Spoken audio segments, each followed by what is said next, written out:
ओम सरस्वत्यै नमः।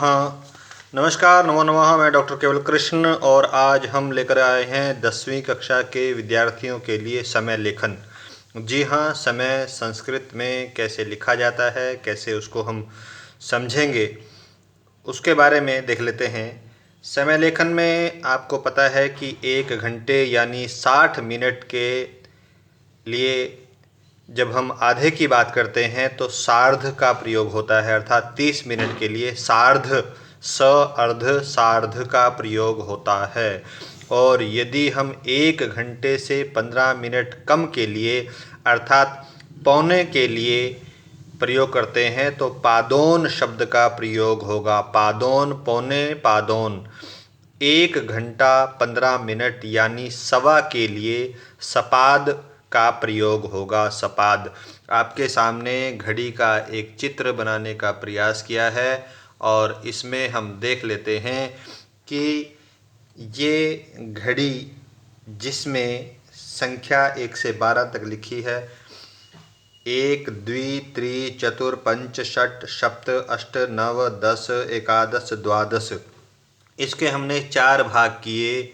आप ये देख रहे हैं, इसके हमने 4 स्केच से 4 भाग करके जब हम इस भाग को यहाँ 1 से 15 मिनट तक लेते हैं तो उसे कहते हैं सपाद। सपाद। ये 4 पाद हैं 15 तक, फिर 30, 45 और फिर जो है 60 तक।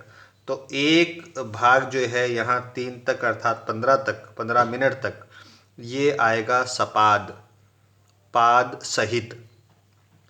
और इसके बाद जब हम इसको यहाँ से लेकर के 1 से 6 तक अर्थात 30 तक लेते हैं तो उसके लिए सार्ध का प्रयोग होगा। स अर्ध, अर्ध भाग, अर्ध सहित।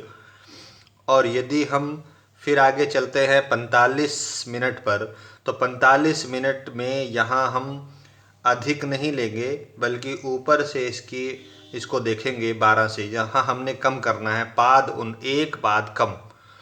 तो ऊन शब्द कम के लिए प्रयोग हुआ है, तो यहाँ उल्टे से हमने इसको लेना है, ये भाग कम करके लिखना है। अभी हम समझ लेते हैं इसको कैसे हम प्रयोग करें। जब हम बात करते हैं सीधे, यदि दोनों सुई 12 पे आती है तो द्वादश वादनम आएगा। दोनों सुई 12 पे है तो द्वादश वादनम। यदि हम 1 पर लेते हैं तो 1 वादनम, छोटी सुई 1 पर और बड़ी सुई 12 पर है तो 1 वादनम। उसके बाद द्विवादनम, उसके बाद त्रिवादनम, फिर चतुर्वादनम, पंचवादनम, षड्वादनम, सप्तवादनम, अष्टवादनम, नववादनम, 10 वादनम, एकादश वादनम, द्वादश वादनम। इस प्रकार से हम इसका अभ्यास कर सकते हैं।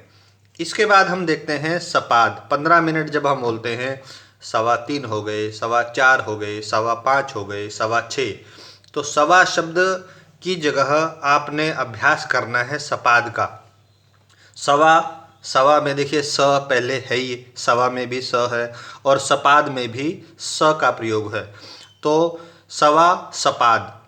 अभी हम यदि हमने लेना है, अब यहाँ हमने त्रिवादनम हो गया, ये इस सुई को, छोटी को और बड़ी को लेंगे, यहाँ है तो त्रिवादनम। यदि हम अगर ऐसा करें कि हमने ये 4 लिया, छोटी सुई 4 पे और बड़ी सुई 3 पर है, तो सपाद चतुर्वादनम, सपाद, सपाद चतुर्वादनम, सपाद पंचवादनम, सपाद षड्वादनम, सपाद सप्तवादनम, सपाद अष्टवादनम, ऐसे ही सपाद नववादनम, सपाद 10 वादनम, सपाद एकादश वादनम, सपाद द्वादश वादनम। इस प्रकार से सपाद का प्रयोग होगा। इस बात का हमने विशेष रूप से ध्यान रखना है कि जब बड़ी सुई 3 पर हो और बाकी जो है अपनी संख्या से थोड़ी अधिक हो, मान लीजिए 5 पे सुई है तो यहाँ लगभग यहाँ होगी, और 6 पे है तो लगभग यहाँ होगी, इस प्रकार से सुई होगी। तो थोड़ी सी 7 से आगे होगी और बड़ी सुई 3 पर होगी, तो सपाद लिखना है। इसका अभ्यास करना है। उसके लिए 12 तक संख्या भी याद करनी पड़ेगी। 1 2 3 4 5 6 7 8 9 10 11 12।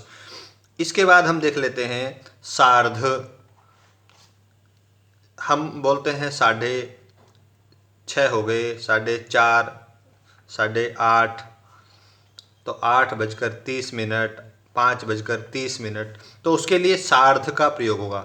अर्ध सहित, अर्ध सहित 4 बजे हैं। तो देख लेते हैं। अब यहाँ पर जो है ये सुई मान लीजिए 4 पर है और बड़ी सुई है 6 पर। तो ये यहाँ से लेकर के आधा भाग सार्ध, तो सार्ध अर्ध सहित 4 बजे हैं, अर्थात 30 मिनट अधिक। क्या हुआ? 30 मिनट के साथ 4 बजे हैं तो 4:30 हो गए। तो अर्ध सहित चतुर्वादनम, अर्ध सहित चतुर्वादनम। अब यहाँ देख लेते हैं। सार्ध, एक सुई एक पर है, आधे में यहाँ पर आ गई, आधे में आ गई।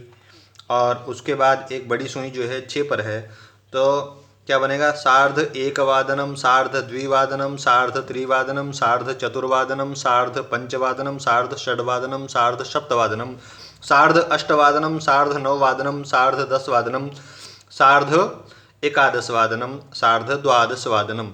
इसका हमने इस प्रकार से अभ्यास करना है बना करके। और इसके बाद आता है पादोन। पादोन, ऊन, पाद प्लस ऊन अर्थात कम भाग, एक भाग कम।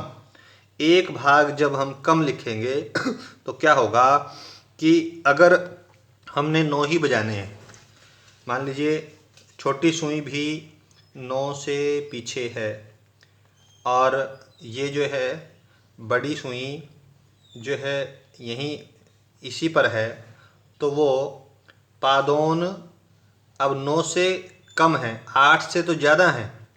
8:45 हुए हैं, तो 8:45 में से मतलब 9 बजे में से पादोन करेंगे।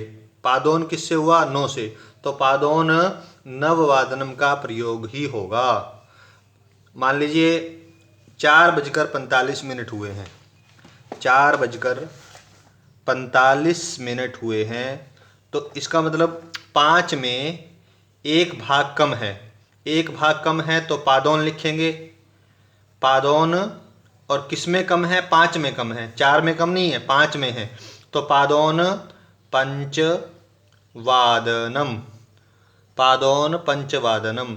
आप देखेंगे कि जिसमें से एक भाग कम है, पादोन है, तो वहाँ उसके लिए प्रयोग होगा पादोन। और जिस संख्या में से कम है वही लिखी जाएगी, न कि 4 वाली लिखी जाएगी। अगर हम 4 लिख देंगे यहाँ पादोन चतुर्वादनम, तो वो 3:45 हो जाएंगे। इस बात का हमने विशेष ध्यान रखना है। और यदि हम इसी पादोन को लेकर के चलें, पादोन एकवादनम, पादोन द्विवादनम, पादोन त्रिवादनम, पादोन चतुर्वादनम, पादोन पंचवादनम, पादोन षड्वादनम, पादोन सप्तवादनम, पादोन अष्टवादनम, पादोन नववादनम, पादोन 10 वादनम, पादोन 11 वादनम, पादोन 12 वादनम। लेकिन अब हमें वाक्य में प्रयोग करना आना चाहिए। जब हम वाक्य में प्रयोग करेंगे तभी हमें ये समझ में आएगा। हमने लिखना सीख लिया। अब मान लीजिए अहम प्रातः, ये हमने ऊपर समय लिख दिया कि